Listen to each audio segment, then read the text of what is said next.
Okay. Up next, we have a roll call.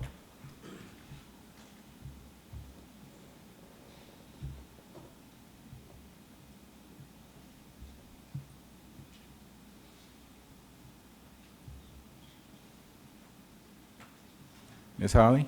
All councilors present and a quorum has been declared. Okay, thank you. Up next, we have the agenda approval. Council Griego? If there's no changes, I'll make the motion. We approve the agenda as presented. I'll second that. We have a motion and a second. Any further discussion?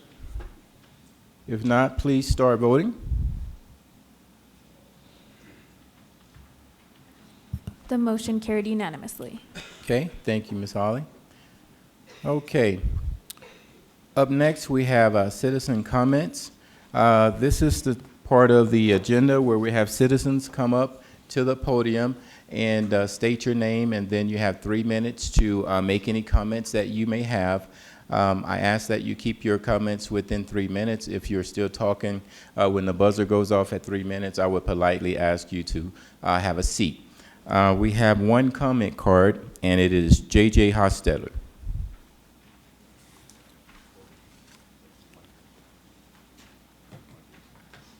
Okay.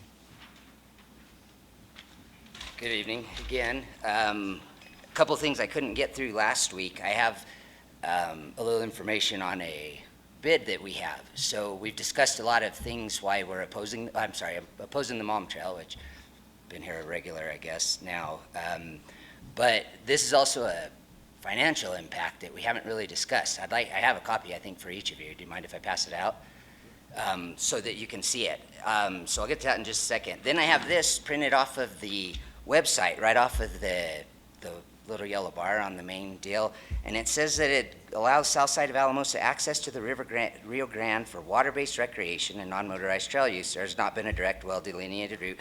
So anyway, it goes on about that, and I just wonder if you guys know what they're getting back there.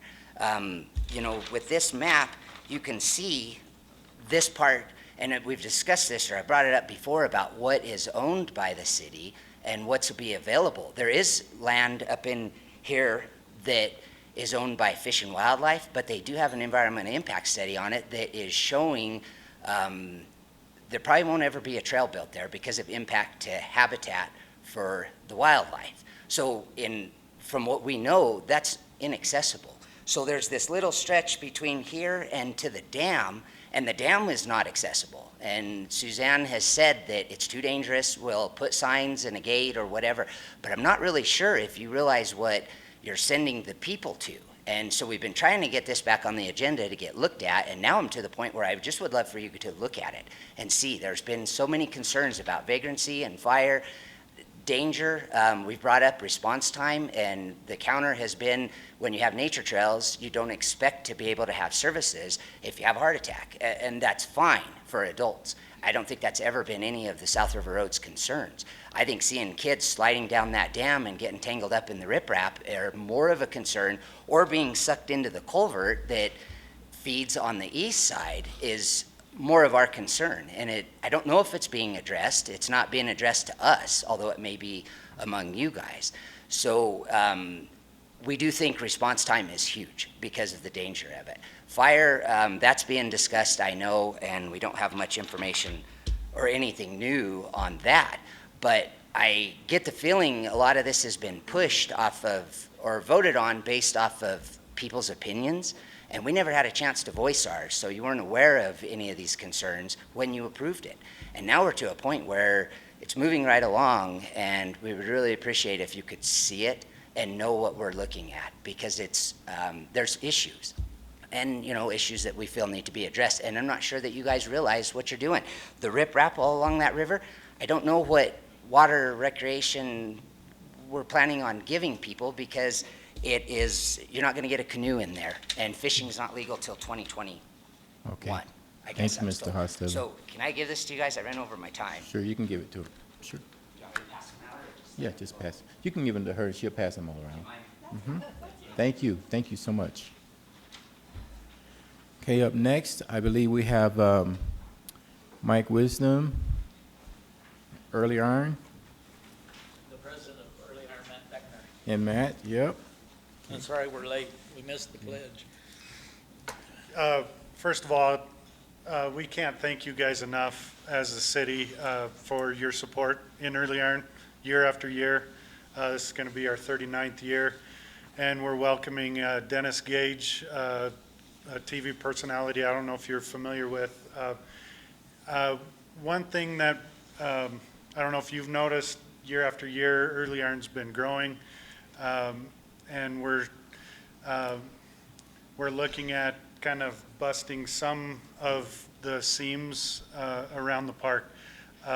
We would formally like to request a work session with you guys in the near future. We're in there. Yeah, and then I don't know what else we need to. We've been working 10 years to get this nationally syndicated TV show to come, and we were all wound up when he said yes, he'd be here.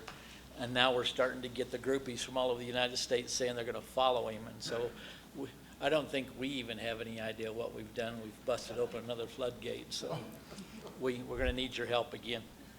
But we'd like to schedule a work session. Okay. Well, we'll have you get in touch with the city manager and the city Okay. clerk, and then they'll see what we could do about any type of work sessions, okay? Okay, All thank you, right. guys. Thank you all so much. Thank you. Okay.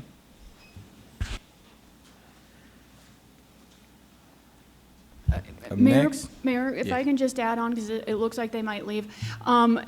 I'm not sure what exactly it is they want to talk about, so I do recommend that we kind of have the meeting with staff and see what items need to be discussed, and it could be it doesn't need a work session and something just gets recommended to council, or it does. So if we could process a little bit at the staff level, I think that would be great. Just to fill in a small part of that question, we've got enough growth of some of the places where we drove across before, we're probably going to have to use the park and things like that. So we wanted to be sure that we're coloring inside the lines. Yeah, so if it's logistical stuff, a lot of it might just be able to be handled at staff level. So let's start there, and then if there's a work session, we can get something figured out. okay, all right. Up to a hamburger Friday. Thank you all. Take care, Matt. Take care, Mike. All right. Up next, we have Dwayne Sparks.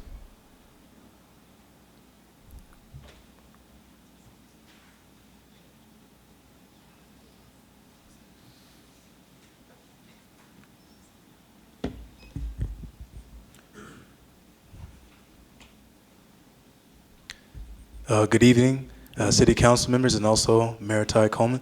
We just want to give you a quick brief overview of what actually took place on this past Sunday for the cleanup on the 28th, and share with the results. But as before we do so, just to make a nice presentation for you guys, we'd like to request for a work session to conclude the results on the cleanup itself, and also the results for the and also bring to you guys future events that we will be doing in coordination with also Adams State University, and in the future Trinidad State University. Okay. Once again, we'll refer that information to the city manager and city clerk, and they'll follow up with you on that, okay? Okay, thank you so much. Okay. Thank you. And thank you all so very much for the cleanup that you did. We really appreciate that. Anything we can do for the city. Okay. All right, thank you so much. Good evening. All right, have a good evening. Thank you.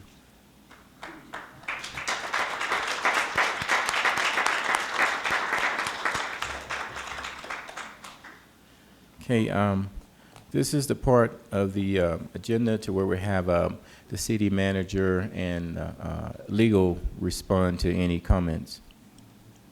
Thank you, Mayor. I think Welcome. at this point, we will respond, and the remaining item is those items brought up by JJ and some of the concerns in the county on the trail. I think, unfortunately, this is a situation that there's just going to be a remaining difference of opinion on some of these, and so these are not items we haven't addressed. These are not items we haven't discussed. It's just the information that's being perceived or being provided is not either what is wanting to be heard or they just disagree with it, which is completely their prerogative. So it's a challenging situation because it sort of feels, I think, for everyone that we're talking about the same things over and over again. And so in regards to the vagrancy, we've discussed that multiple occasions in regards to we do not feel that a trail is going to increase vagrancy. If anything, it has a chance to reduce it. We've walked it multiple times. We do know what we're looking for when we're out there looking for vagrancy and other signs of what they were trying to indicate was out there, and it was not. That's not to say that there's probably periods of time that someone who was homeless was walking through, and I know that there is a run-in that some individuals had, but from a regular basis, we do not perceive there to be a vagrancy issue. In regards to the fire concerns, the fire chief is assessing all the city-owned properties and on a regular basis makes recommendations for what we need to do to clean out some of the brush and make those things improvements. And so as he looks at this property, he will be making recommendations that when we are constructing the trail, some of the other work that may need to go along with that from a fire prevention perspective. Here's where there can sometimes be different expectations. When we're looking at fire prevention, it's something where a fire professional will take a look at what are the setbacks, how quickly is some of this going to burn, how dense is it, but it's not something where we're going to go in there and clear cut it, because clearly part of the value of having a trail is that natural habitat perspective. And so it's not going to take out all the habitat and all of those types of things, but it's to take a look at it from a fire risk perspective and how close is it to structures, how dense, and does some of that need to be cleaned out. And so when the fire chief looks at our different, because we have them throughout town, that's the type of standard he's applying to it. And so I want to make sure we're clear with that, because what someone may think presents a fire hazard may be different than what a fire professional thinks is a fire hazard. And so it's important to realize that there could be different expectations there.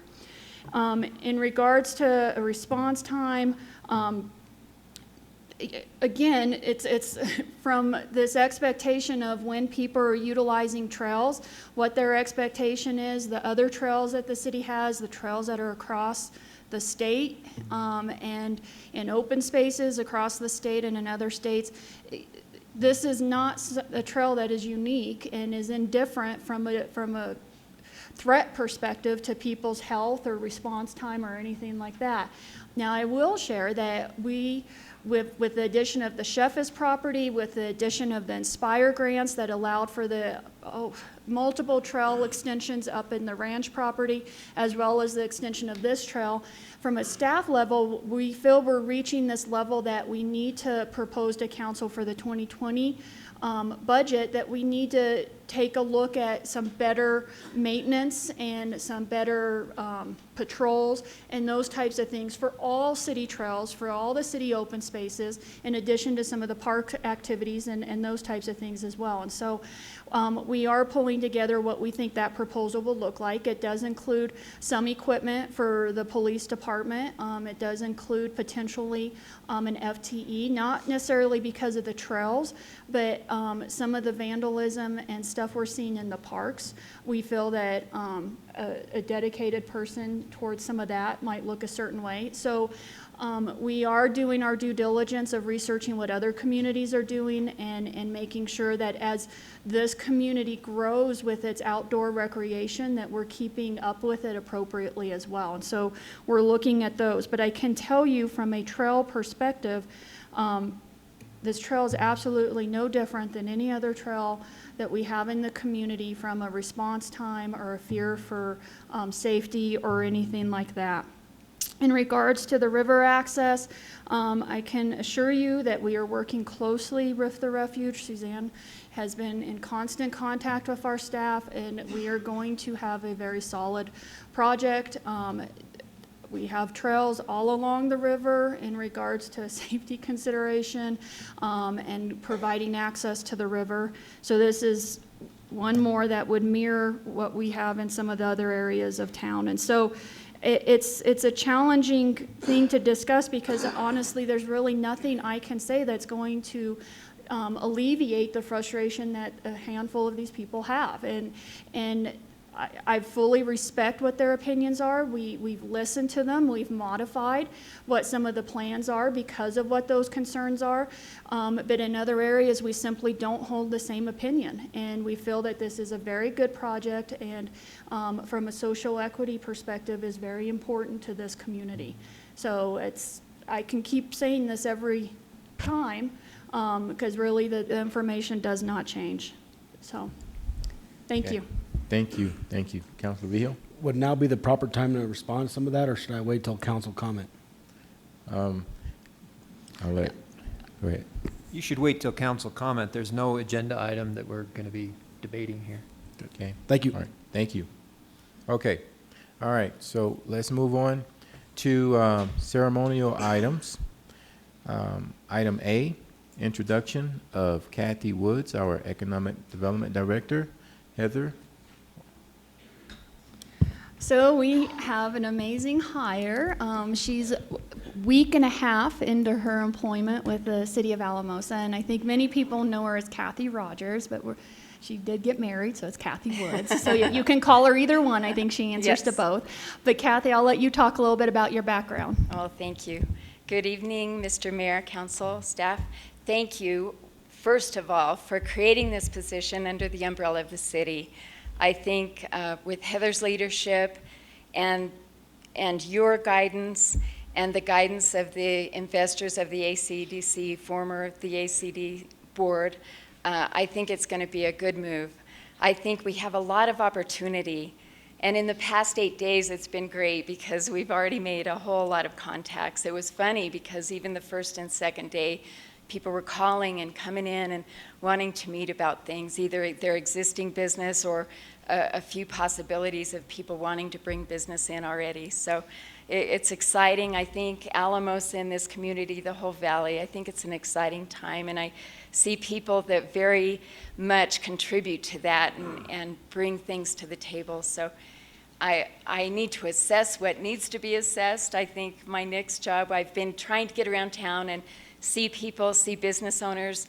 I know that's the council's first priority. We have a lot of business owners here that have been dedicated business owners for a long time, so I'm trying to let them know on your behalf that they matter, and I want them to know how to contact us. So working on that, I've seen several of those, and we'll continue that. Then I'll begin assessing what our resources are and what resources we need to maintain and be able to attract certain businesses. But we'll keep you posted. I have a great boss. I'm really looking forward to working with you all. And I want you to keep me posted and keep me in line. So thank you for the opportunity. Do you have questions for me? Sure. Any, Councilor Carson? I just want to say congratulations, Oh, thank you, and thank you welcome so aboard. much, Mike. Well, you'll do great. Thank you so much. I appreciate the opportunity. Councilor Daniel, and Thank then you. Councilor Griego. Thank you, Mayor. I just wanted to say welcome, Kathy. We're really excited to have you, and it's great to see you. And I'm so excited about the things that you'll bring and the relationships that we'll have, and I really appreciate you bringing our vision to life. I think there's going to be some really neat things that happen from this, so thank you so much. Thank you. Thanks, Chris. I too would like to welcome you back home. Thank you, Charlie. You hit the nail right on the head of dealing with the business people downtown. For a long time, they felt, I think from talking to them, they feel neglected. So with you going down there and visit with them, it'll be great. I think I've been able to contact about 6 already, and not Good. just downtown, but beyond downtown, but within our Business people. within our city, and I think they do appreciate it, and I think there are things that they want us to know, and maybe ways we can help them and support them, and maybe they want to expand someday, and we want to be there for them for that, because that's economic development too. Yeah, thank you. Charlie. I I don't think- know if everybody knows that Charlie came in on the train when Alamosa came here, and he's been a council member ever since, so that's what I've always told. No. I too would like to thank you, Kathy. You bring a wealth of knowledge, experience, and professionalism to our city, and we're really glad to have you on our team. Oh, thank you so much, Mr. Mayor. You're welcome. Thank you. Thank Okay, you. thank you. Thank you so much.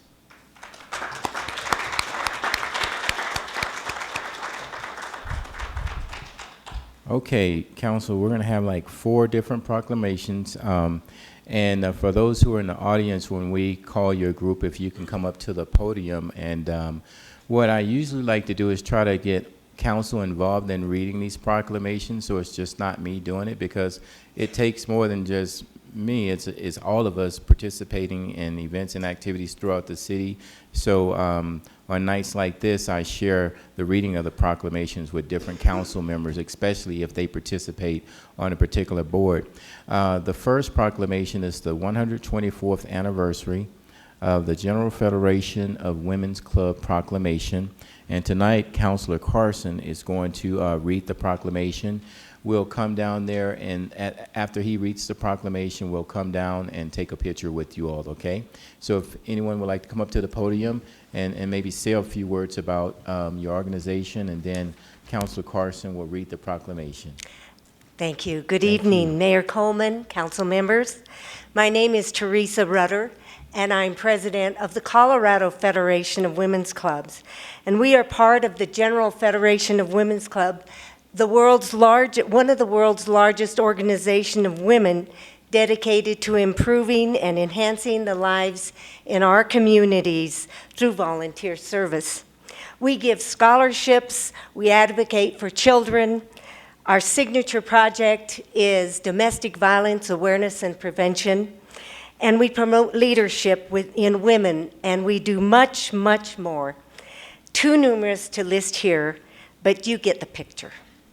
Colorado Federation of Women's Club was established in 1895 and is celebrating 124 years of volunteering in Colorado. With only 12 clubs throughout the state, we completed 485 projects, had in-kind donations of $67,781.46. We volunteered 19,528 hours, and we donated a total of $68,119.03. Our tagline is "Living the Volunteer Spirit," and I believe we do that. We are excited to have our state convention here in Alamosa, where I live. We have many fun things planned for our members, and they will receive our special San Luis Valley hospitality. Thank you for this proclamation and your support. Well, thank you so very much, and thank you. We're going to have Councilor Carson read the proclamation, Okay. and then we'll come down there and meet with your group. I have a few ladies here, not all of them by any means, but Awesome. my local Women's Citizenship Club, Okay. many of our members are here. And then we have the Town and Country Club in Center. Their president is here because we are part of the Valleys District. Okay, thank you. Thank you, Councilor Carson. Honoring the General Federation of Women's Clubs and the 124th anniversary of GFWC, Colorado Federation of Women's Clubs. Whereas the General Federation of Women's Clubs, GFWC, was founded in 1890 and is celebrating 129 years of existence, perseverance, and unity in diversity. And whereas 3,200 GFWC clubs and 90,000 GFWC members from all 50 states are the fabric which binds not only the GFWC, but the communities in which they live and work. And whereas the GFWC Colorado was established in 1895 and is celebrating 124 years of work to investigate, improve, and impart in Colorado communities. And whereas the 12 GFWC Colorado clubs and their 261 members continue to work in their communities to support the arts, preserve natural resources, advance education, promote healthy lifestyles, encourage civic involvement, and work towards world peace and understanding. And whereas through living the volunteer spirit, GFWC club women transform lives each day, not simply with monetary donations, but with hands-on tangible projects which provide immediate impact. And be it proclaimed by the City Council of the City of Alamosa, Colorado, recognizes the GFWC Colorado members as they gather for their 124th anniversary celebration during the 2019 convention, May 3rd through 4th, 2019. Given under Ty Coleman's hand and the City of the Seal of Alamosa, Colorado, on this first day of May 2019. All right.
Okay, thank you, Council. Okay, the next proclamation is going to be read by Councilor Hensley because she is a part of the Tree Board, and it's the Arbor Week proclamation and Tree Board update. If you all would like to come up, thank you. All righty, so Arbor Week Proclamation 2019, whereas in 1872, J. Sterling Morton proposed to the Nebraska Board of Agriculture that a special day be set aside for the planting of trees, and planted more than 1 million trees in Nebraska, and whereas Arbor Week is now observed throughout the nation and the world, and whereas trees in Alamosa increase property values, enhance the economic vitality of business areas, and beautify our community, and whereas trees can reduce the erosion of our precious topsoil by wind and water, cut heating and cooling costs, moderate the temperature, clean the air, produce life-giving oxygen, and provide habitat for wildlife, and whereas trees are a renewable resource, and trees wherever they are planted are a source of joy and renewal, and whereas Alamosa has been recognized as a Tree City USA for the 28th year by the National Arbor Foundation and has a strong desire to continue its tree planting and maintenance ways. So now, Ty Coleman, Mayor, City of Alamosa, does hereby proclaim May 11th to May 17th, 2019, Arbor Week in the City of Alamosa, and recommends all citizens to celebrate Arbor Week and to support efforts to protect our trees and woodlands. And further, I urge all cities to plant and maintain trees to gladden the heart and promote the well-being of this and future generations. This is dated the first day of May 2019. Thank you. Good evening, Yes. Mayor Coleman, Council, and Alamosa citizens, those of you who are not at the George Winston concert. We have a very short presentation. I'm Marilyn Loser of the Tree Board. Adam Moore of the Tree Board, and also work for the Colorado State Forest Service, providing technical advice to the city as well. So Arbor Week is coming up May 11th to 17th this year. We put it a little later this year to make sure we get our trees in. So we do have some events, but a step back first, we'll see some lovely photos there from last year's Arbor Week when we planted trees near the cemetery along State Avenue. The idea was to help with our entrance into Alamosa from the airport to the downtown. And we also had a certain type of grant that is for planting the appropriate trees under power lines. So there are some overhead lights in this area.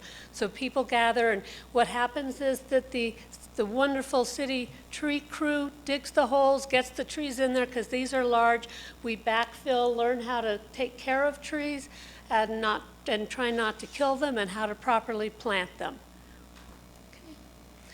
Also, some of us on the tree board go to different events. I just happened to put 2 up I went to this past year. I try and go to a couple of conferences each year because there's always more to learn. There's so much we've learned about trees in the last 40 years. So for example, I went to the Trees, People, and Towns Conference up in Larimore County. And part of it is up there at in Windsor, Colorado. They have a demonstration tree garden, or not tree garden, but garden with what they do, and that would be so wonderful. And then they always have hands-on demonstrations and learning to do things, and that was in the Windsor Park. Then just recently I went to Trees and Tree Care for Southwestern Colorado. This was in Durango, and right in between those storms I was able to get home, thank goodness. But again, always learn a lot. And you meet these people who are mostly outside people, so it's kind of interesting. They fidget if they have too many indoor sessions. So you get to meet with these people who are out there doing this a lot. So it's always nice to learn more and then bring it home to what we do here. Okay, this year we'll be planting more than $10,000 worth of trees in Alamosa. The first one is we're going to enhance the cemetery entryway. We'll be completing those roads when you turn off of State Avenue and go into the cemetery. That first part there is bare. We'll be completing that line of evergreen trees and replacing, and I say we, it's the city crew who does the hard lifting on this one, replacing the irrigation system. So And this is part of a Colorado Tree Coalition grant. We received $1,500 and the city's putting in $3,000. The second, and this is an old Google Earth image out at we're providing shade and windbreak for the Alamosa Recreation Center Pavilion parking. Where you see that dirt in the bottom left, that's where the new parking lot is. And the idea is we'll be planting trees around there to help keep the wind from getting into the parking lots and into the pavilion. Also in the upper right-hand corner, that is part of the new small park there. I suddenly forgot his name. Peyton's, Ball Play Park. We'll be planting 2 trees up there. So those are, and this was a $6,000 grant without matching funds from the XL CTC, Colorado Tree Coalition Foundation grant. So this is really nice to help with trees around town. Just a couple of other things for resources, because we are such a challenging climate. We do have online at the cotreeview.com, all those little dots there are the different trees that are either street trees, meaning the trees in between, especially in downtown, the sidewalk and the street, or trees that are in parks. And you can go and look, because you might wonder what that beautiful tree is in your neighborhood. Some of this needs to be updated with some of our more recent trees, and sadly some of those that have died. But this is available. You go to the cotreeview.com and you can click on Alamosa. It's one of the top cities listed there because they're alphabetical. So that's one resource that can help you with what might I want to do in Alamosa. The other is alamosatrees.net. It's a website that's been out there for 10 years now. And when I first got on the tree board, I learned, because I didn't know what a tree board did, outreach, education is an important part of it. And so I thought, what is the best way to do education now? I thought, since I was a computer science person, how about a website? So if you go to this website, we have all the trees listed that we recommend, and you can click on the various trees and learn more about them. Also, 10 years worth of articles on trees and flowers in the valley are accessible from here. They first appear in the Courier and then they appear online here. So these are a couple of resources that are specific to our challenging environment. Why is it challenging? We get temperature extremes. We can be very cold. We have temperature extremes in the winter of 50 degrees in one day. And if this is February where trees are starting to sap up and it goes down 50 degrees, all that moisture bursts in the cells and freezes the tree. So we kind of have to be careful what trees we plant on that. We're also high altitude. Some trees can't handle it. So, and we're, in case you haven't noticed, very dry and windy. So we have all of those challenges, but still we can have a beautiful town. So that was the aim, to be specific to Alamosa. So we're going to keep trying to put out that information and hope to get more people involved in trees in Alamosa. So thank you for your attention and time.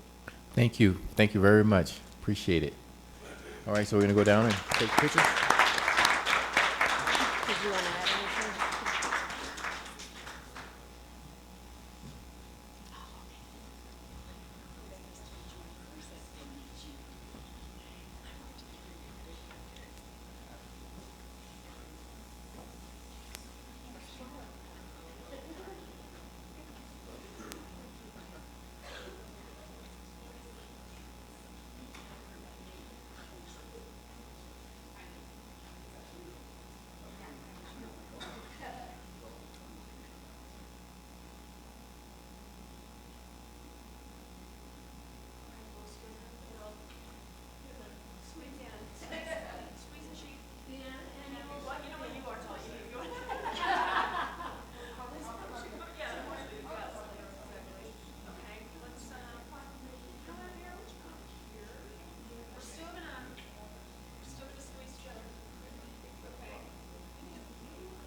Okay.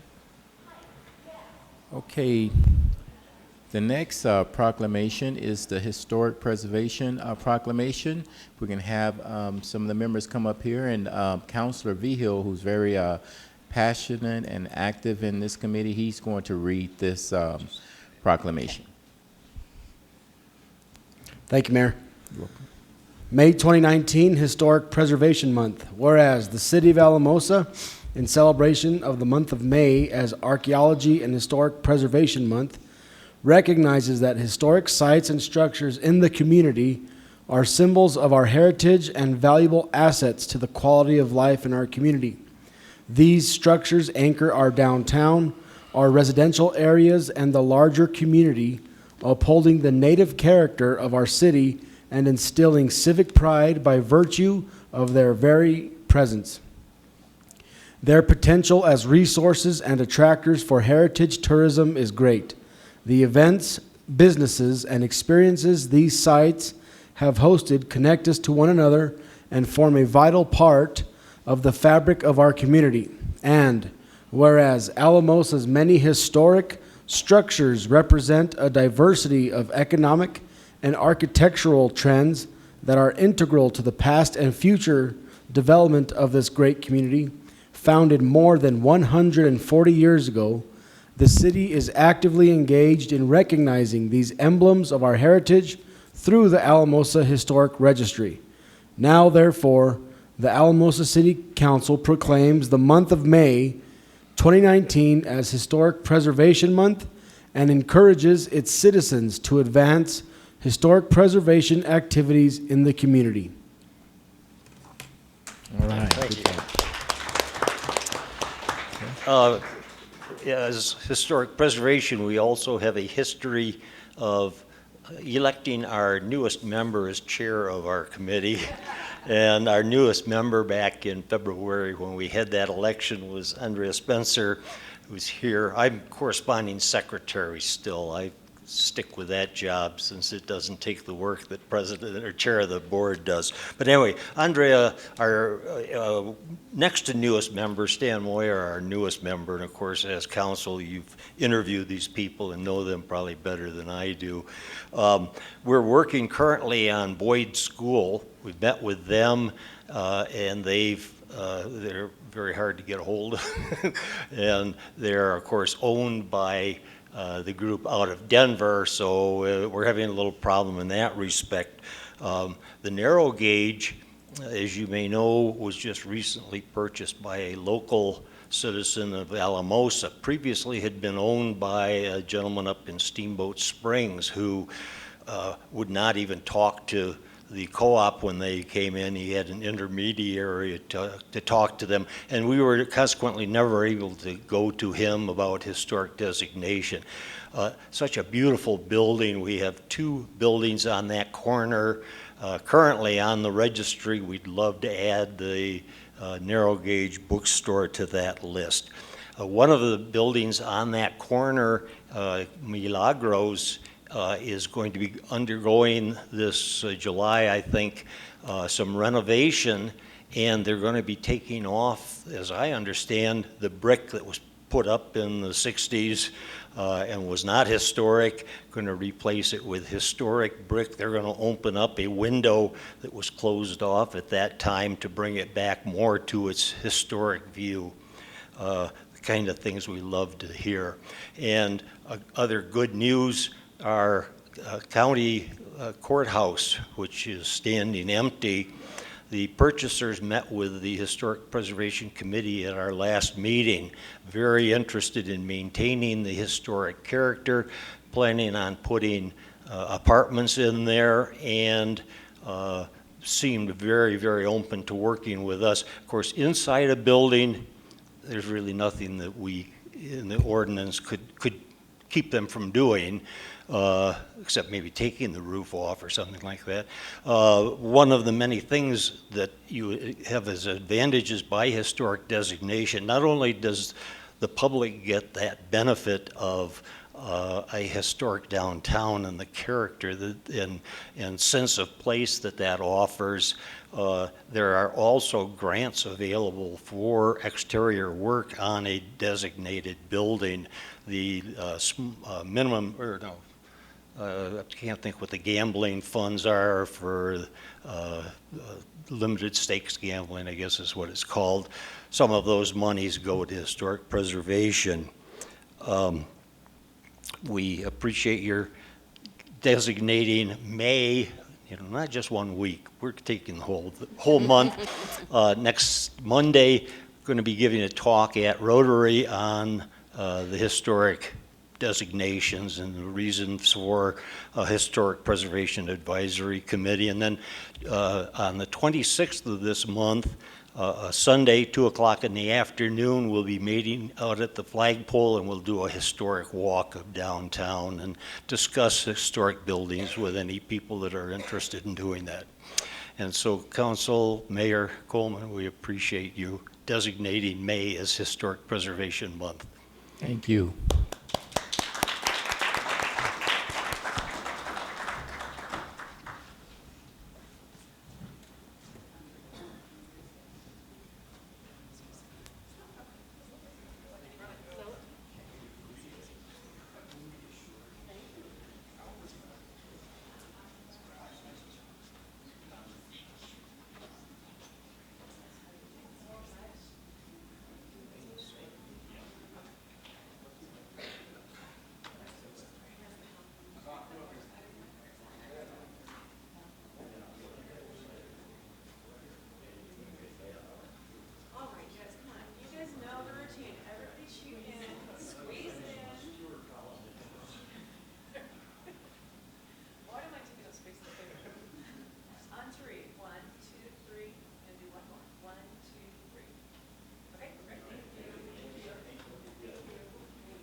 Okay, our final proclamation, we'll have our city clerk come up here, and also Susanna, I think you're up here. Yeah, and all the staff, yeah, all the staff. Okay, all right, you want to come up there to the podium? Oh, okay, I didn't see you. Okay, you were hiding. Okay, Michelle, thank you. Yeah, don't be shy.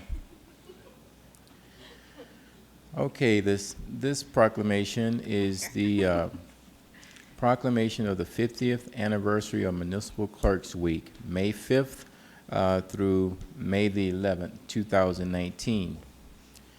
Whereas the office of Municipal Clerk, a time-honored and vital part of local government, exists throughout the world, and whereas the office of Municipal Clerk is the oldest among public servants, and whereas the office of Municipal Clerk provides the professional link between the citizens, the local governing bodies, and agencies of governments at other levels, and whereas municipal clerks have pledged to be ever mindful of their neutrality and impartiality, rendering equal service to all, and whereas the municipal clerk serves as the information center on functions of local government and community, and whereas municipal clerks strive to improve the administration of the affairs of the office of municipal clerk through participating in educational programs, seminars,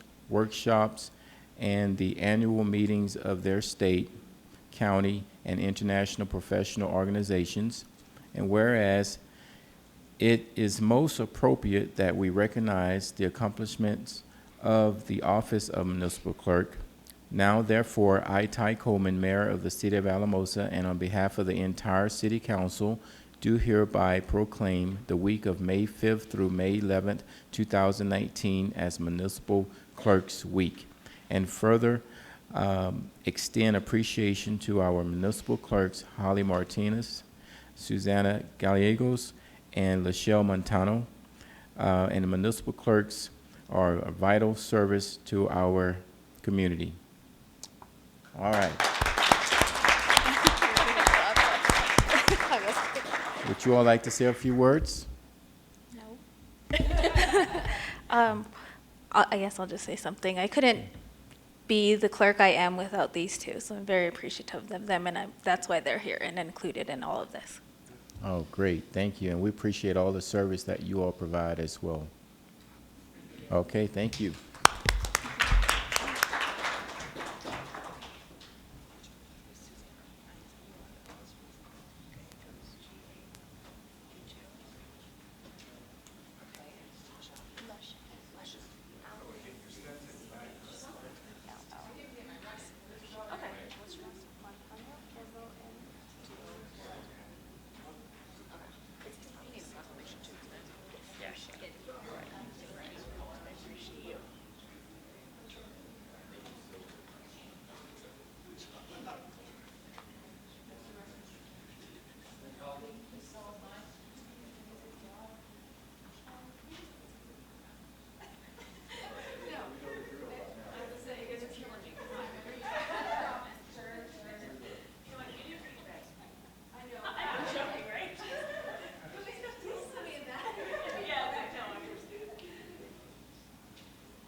All righty. Man, we have a lot going on in our city, don't we? Awesome. Okay. Now we're at regular business. City manager. Consent calendar. Oh, I'm sorry. I'm going too fast now. Okay. Consent calendar A. Mayor, I move that we approve consent calendar A. I have a question. I second that. Okay. We have a motion and a second. We have further discussions. You have a question? Yeah, I have a question on the financials. You take the general fund expenses, why were they $675,000 in January compared to last year in January of $463,000? What is the $210,000 difference?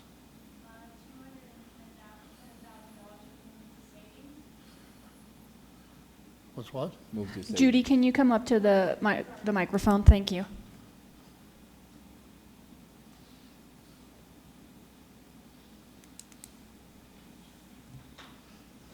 Oh, sorry, I moved $200,000 to savings, Colorado Trust.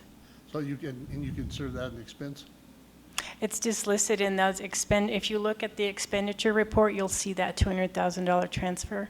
So it's included in the total, so in order to make my cover sheet match what the report says, I have to include it. But if you look at the bottom of my report, I list those things that are abnormal, like there was a debt payment of $400,000 and that $200,000. And so actually we had a pretty cheap month if you take those two, because that's $600,000. I appreciate that. I shouldn't look at it as an expense. Oh, yeah, it's just governmental accounting is not normal. It's just not. All right, thank you. You're welcome. Okay, thank you. We have a motion and a second. If there's no further discussion, please start voting.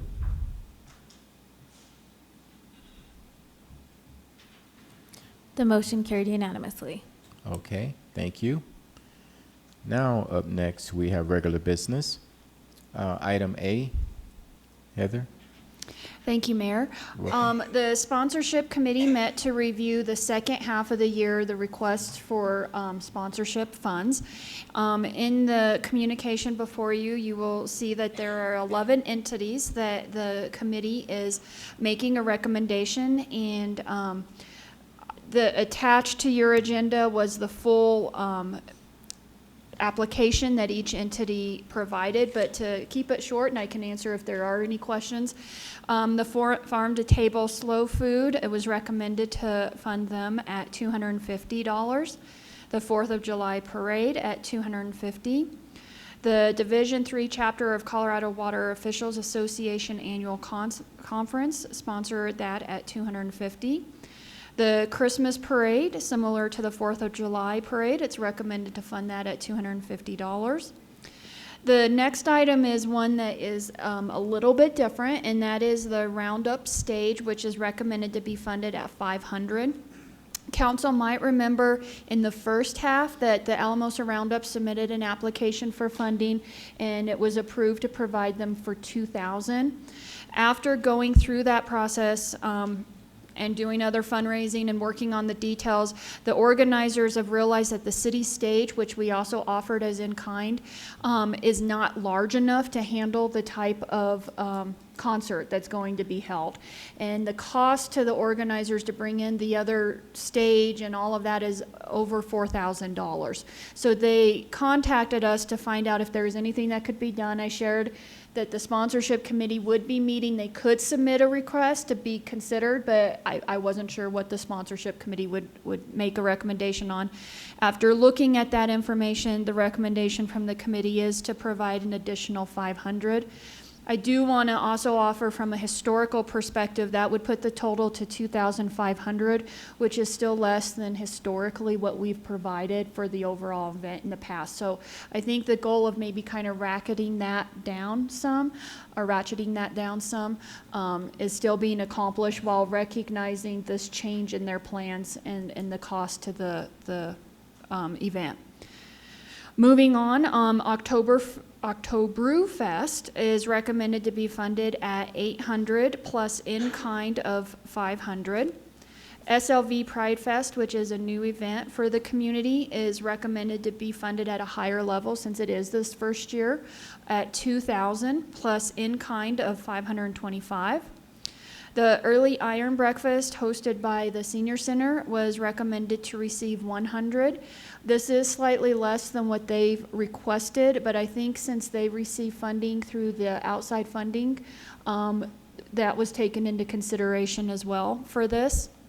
Rural Philanthropy Days, if you remember, they did come and make a request to council. They're recommended at $100. Suds for SARS is recommended. Their request was only for use of the stage, so it was an easier recommendation for in kind of $200. And then the last one is a little different as well. Alamosa Farmers Market submitted a request for funding, and it's related to the market being downtown and remaining affordable and the events that it's trying to grow for the market.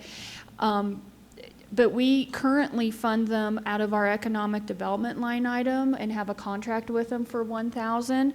They had requested $3,000 through this process, so the recommendation from the sponsorship committee is to redo their contract out of economic development for $2,000, a total of $2,000. But not pull this $1,000 from the sponsorship. So it provides a little bit more, not as much as they were requesting, but it's through the economic development line item and not the sponsorship. So with that, the request is to award $5,500, but only $4,500 would come from the sponsorship, which puts us exactly at the $10,000 budget. Okay, Council Griego. With that, I'll make the motion that we we fund $5,500 sponsorship to 11 entities. I'll second. Okay, we have a motion and a second. Any further discussion? Okay. Not, please start voting.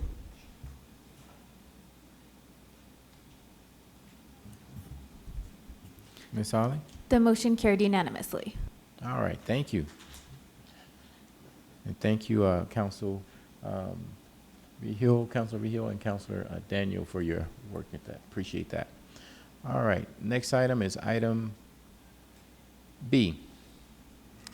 Thank you, Mayor. You're welcome. It has been a long process to get to this point, but I also think we've got a long process ahead of us as well.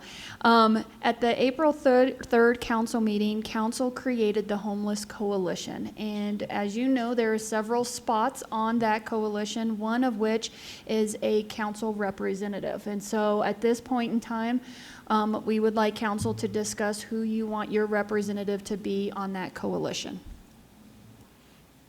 Okay. Do we have anyone who's involved already, or Councilor? Okay, Carson. I'd like to be the representative on that board. Okay. So I'm just putting that out there. Okay. We have a person who volunteered. Any comments? Councilor. So, and I do know Councilor Carson has been part of the building of this, and this is something that I was super interested in too. And when we were talking about it, I volunteered for the group that helped put it together, but I couldn't. We already had 2 people, which was fine, so I stepped down from that. So I guess I would just like to be considered too, I guess would be the request that I have of the team. Okay. Wow, we have two volunteers for this position. Anyone else interested? Oh, and do we know when the meetings will be yet? We do not. I was going to wait to see who is actually on the committee, and then we would figure that out. Given that there is a youth representative, it would probably have to be after school. Oh, sure. Or in the evening. Sure. Councilor Brawls? Do we want to have one appointed and another as an alternate? That is council's prerogative. Eric was also whispering you could appoint more than one, although that could create some different weighing factors there in regards to we only have one commissioner and one other representative from others. But it is your coalition, so you could do what you want. Okay. I would say let's appoint both of them. They both want to do it. So. With that, Mayor, I'll make the motion that we appoint both Councilor Carson and Councilor Daniels to this Alamosa Homeless Coalition Board. Okay. I'll second. Her motion is second. Any further discussion? If not, please start voting.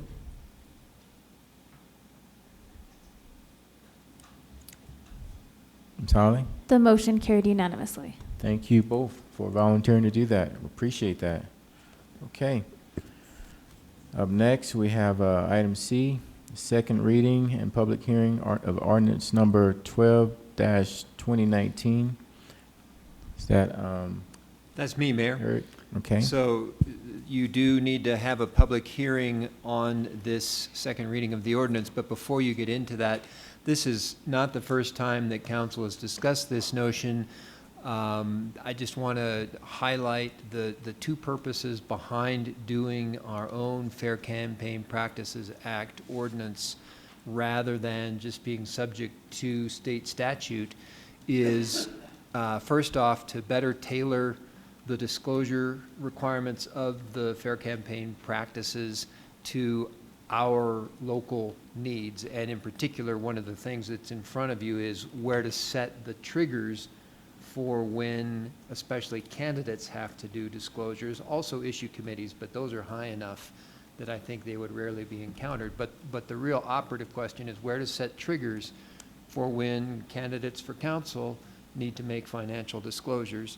And then secondly, to enable the city to engage in government speech a little more freely than state statute allows. So in other words, it would enable the city to engage in government speech with respect to issues that affect the city, to educate the citizens of the city on the reasons that council takes a position, if it does so, on any of those. And to consider there, so on the first one, you're considering where to set these appropriate levels. On the second one, one of the issues for you to decide is whether to limit the city's ability to do government speech by a dollar figure and what that dollar figure should be. And then secondly, do you want to enable the city to engage in government speech for issues that are not purely municipal issues? In other words, purely municipal issues are ones that are referred by council or initiated by the citizens to be on the ballot, There are issues that are broader state, or could be issues that are broader statewide issues that have a direct impact locally, and you may or may not want to allow the city to engage in government speech on those. As part of the attached materials, I included the ordinance draft that you considered on your first reading, and then I also included an alternate draft to deal with an issue that came up about whether or not you set different trigger levels for when a candidate is spending his or her own money versus when a candidate is receiving outside donations to the candidate's campaign. And there's a red line showing the changes between those two versions as well. So there are a lot of options or issues that went into the draft of this ordinance, and there are a lot of options that you have for ways in which you can change the draft that was presented at first reading and the changes that I made for a potential second reading draft. So the field's wide open, but before you get into that, I would suggest you open the public hearing. Okay, thank you very much, Eric. At this time, I would like to open up a public hearing for ordinance number 12-2019. Is there anyone in the audience who would like to make any comments in regards to this ordinance? Please come up to the podium. Seeing that we don't have anyone, I will now close the public hearing and bring it back to council and also our attorney. I'm done unless you have Okay. questions for me. All right, I think they're going to have some questions for you. Okay, Councilor Daniel? Thank you, Mayor. You're welcome. Okay, Eric, I understand the red line version. I like the idea of the candidate being different than the committee. So explain to me, like, the red line version just shows us both versions? Is that how I'm reading this? No, the purpose of the red line version was to highlight the differences between the changes that I made after your first reading version. Okay. So you all officially saw your first reading Yes. version. This red line version shows how this is changed from that. Okay. And really the way it changes is that notion of setting different trigger levels for the candidate's own money versus donated money. There are a couple other typos that got shown in there too, but. Okay. So council, I do believe, I think, 2,500 for individuals and the 250 for donations. I think that seems reasonable. I don't know how the rest of you feel, but I really liked that change. Yeah, I like it too. Any other comments on that part? Okay. Do we want to make any additional changes or recommendations or anything? Or Councilor Carson? So I'd say that we would accept the redlined version. So if we don't have any other discussion, I'd like to make a motion. How do you guys feel about that? Yeah, so it sounds like you want to make a motion to adopt the version that is shown in red line. There's also a clean version of it, but the version that changed between first and second readings to establish different trigger levels for candidates' own money versus donated money. Yes. And do we need to set it for a public hearing or anything? No, this No, is it? no, Okay. no. This is the public Okay, hearing. this is the one, okay. I'll second that, Mayor. All right, we have a motion and a second. Any further discussion? Not, please start voting. Okay, The motion carried unanimously. thank you. Up next, we have committee reports. Any committee reports today? Okay, no committee reports. All right, up next, we have staff announcements. Thank you, Mayor. You're I welcome. do want to have Harry come up just super fast. As you know, when we are purchasing equipment that is in the budget and it falls within the budget amounts, we do not have to bring that back before you, but at the same time, we want to just let you know when we do that, so you know that the CIP is getting done. As Heather mentioned, we had a few items that we've purchased over the last month. one being a residential trash truck. We had in the CIP budgeted for this year, $275,000. We received one qualified bid for the sum of $271,740. That went to Rush Trucking Center out of Pueblo. Tim did a good job writing the specs. It'll certainly be a truck that should last a long time. We've had some problems with some other trucks that we'd purchased, so he was real strict in his specs, so we're looking forward to this. It's in line with, at the facility to get built. We probably won't see it till late fall. The other item we purchased was a meter truck for the water department. We had also $28,000 budgeted in the CIP. We did receive 3 proposals. The lowest one being the local dealership, Town and Country Ford, for $27,107.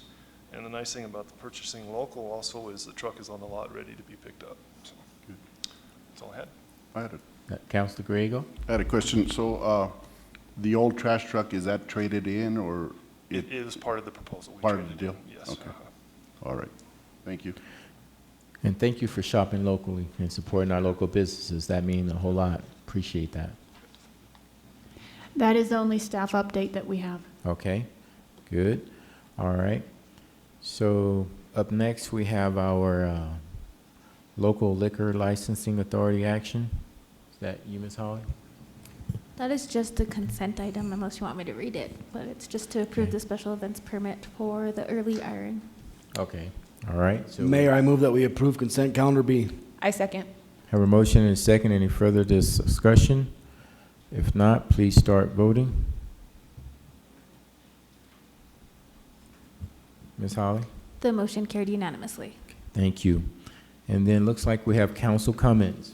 Councilor Vigil. Thank you, Mayor. You're welcome, sir. Just a couple comments. First, my first set of comments or questions deal with the proposed trail on the south side. So I'm glad you addressed some of these issues, Heather, especially the fire safety and that. And I'm glad to hear that you're going to take some of that stuff out, but you don't want to take it all out because it's a nature walkway, and I think that's a good idea. I do, though, however, want to ask if we can figure out something with the trash that's out there. We've heard from multiple people that our recycling center has some problems with when the wind picks up and that the trash kind of goes back behind there into that area. Is there some things that maybe we can look at to fix that problem? And is it a problem, and are there things that we can do to fix it? I think staff is aware that obviously when the wind blows and before the stuff's baled, that some of the loose leaf stuff can blow around. We do have a grant application that is pending right now to build a structure to where then it would be housed and out of the elements and should reduce that. If that does not work out, I believe Councilor Carson had a few ideas for us to look into in regards to trying to limit that. We also do periodic pickups and those types of things.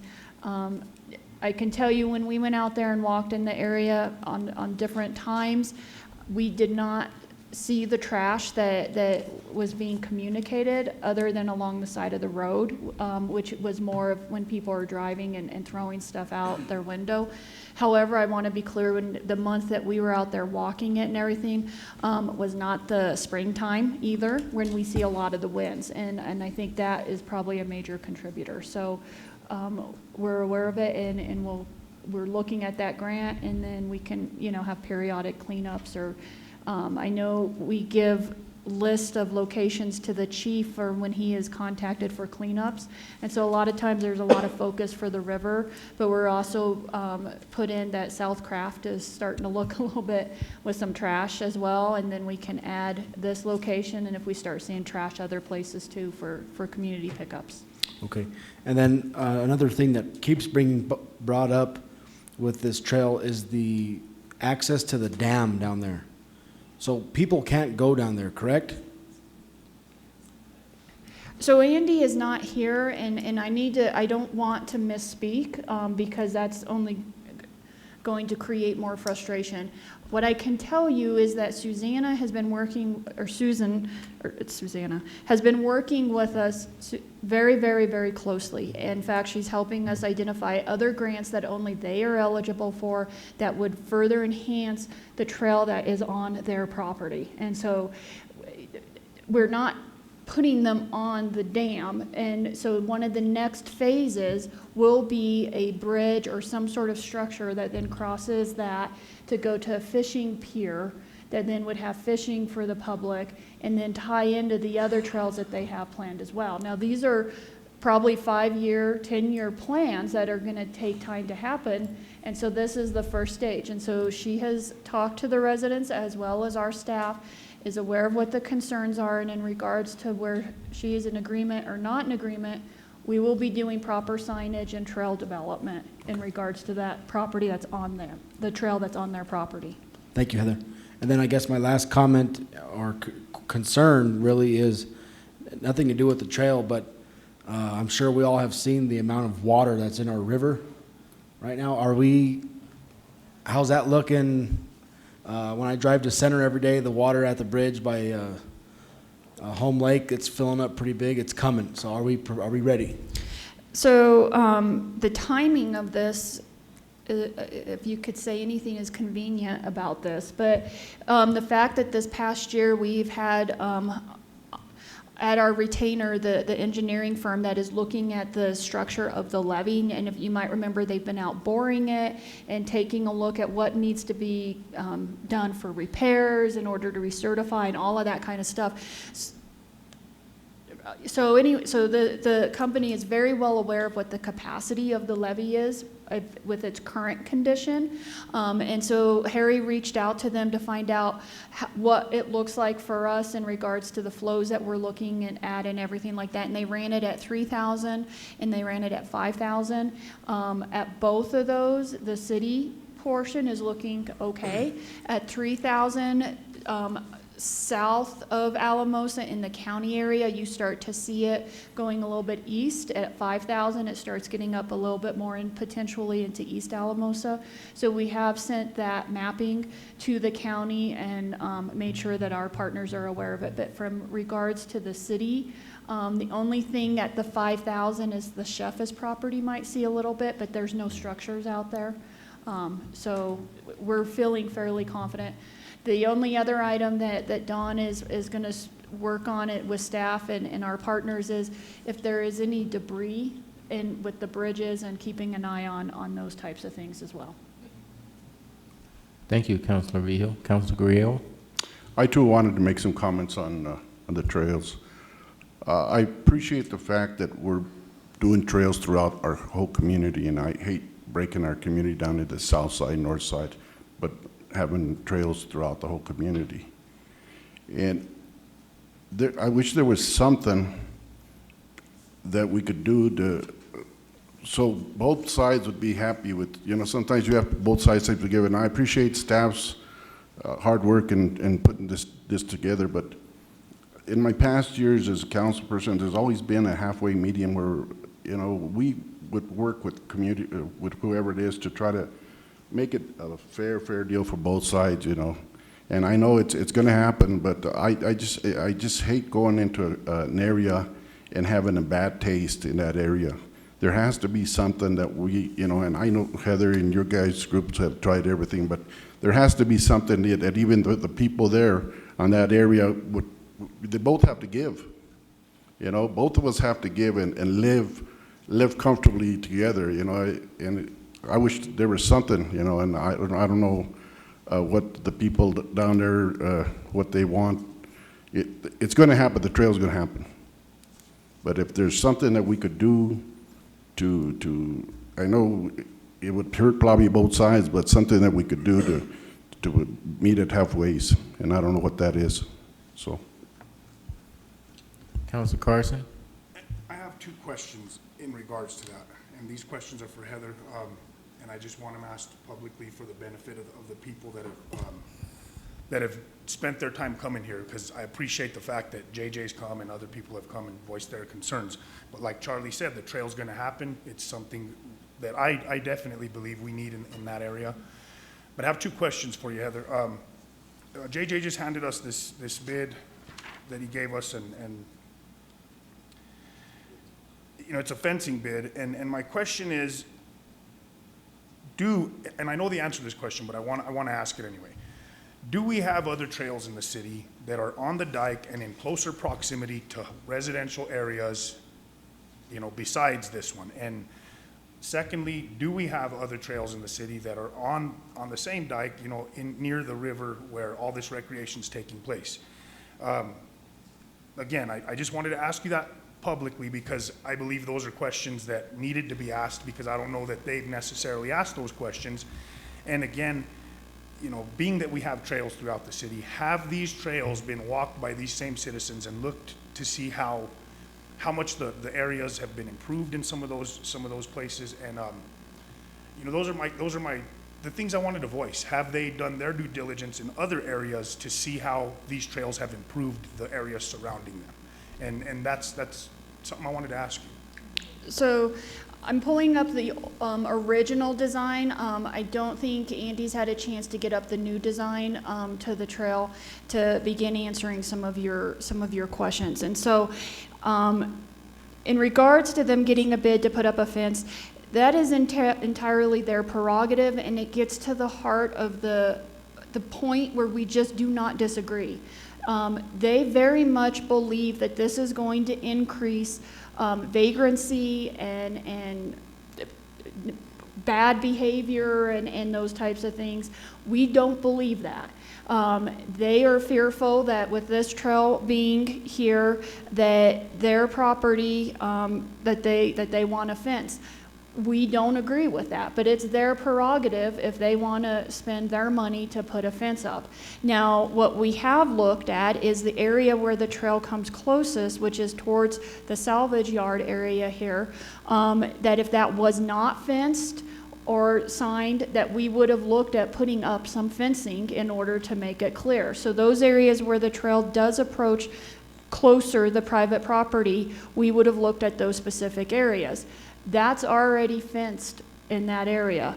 Now, the other part in regards to giving some, we took very seriously when we listened to their concerns. And so the changes we've already made is we are not doing culverts to use as the crossing over there. We are going to be using a pedestrian bridge. We are looking at moving the crossing here because of the concerns of the water table and everything to where it would be over here and moves it further up this way. And then we took seriously the concerns about the wildlife and the habitat in this area, as well as the proximity to a private property owner, David Osborne. His property is here, and if they would not realize they're crossing over into private property. So we have moved the yellow up further away, and we have also arched it away from the salvage yard and the private property that is here. So there has been significant changes. In addition to evaluating how to get there, what the fire issues, we will be doing some of those efforts when they're out building the trail. Is the same time they would be remediating any recommendations that the fire chief makes in regards to those items. And so in regards to the proximity and how this compares to the other trails, it's day and night. I mean, there's several that are within 50 feet, 100 feet of residential areas, correct? 20 feet. I mean, it's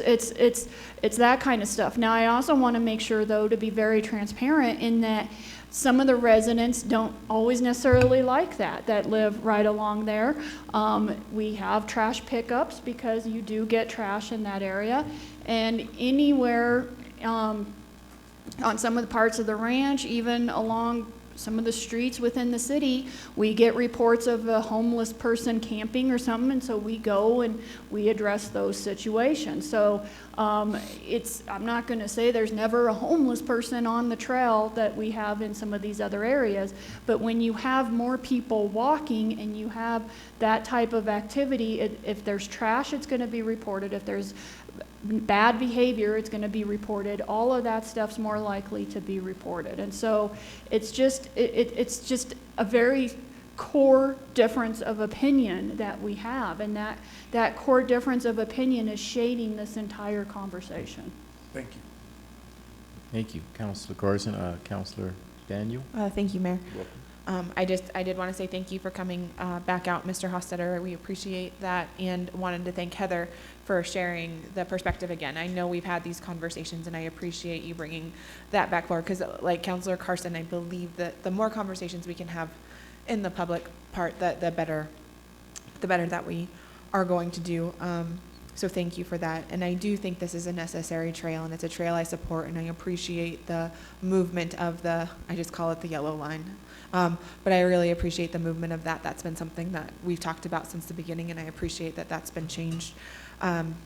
The other thing that I just wanted to say is I really appreciated Councilor Vigil and the sponsorship committee. Heather and Jess and Kelly did a lot of work for us and with us to make that sponsorship committee do some really great things, I think, with the limited funds that we have. And so thank you, Council, for approving our recommendation today. But also, I think it was a really great conversation, and we've been able to, I think, utilize those funds in a very proactive way instead of reactive, like I have felt that it has been in the past. So thank you for that.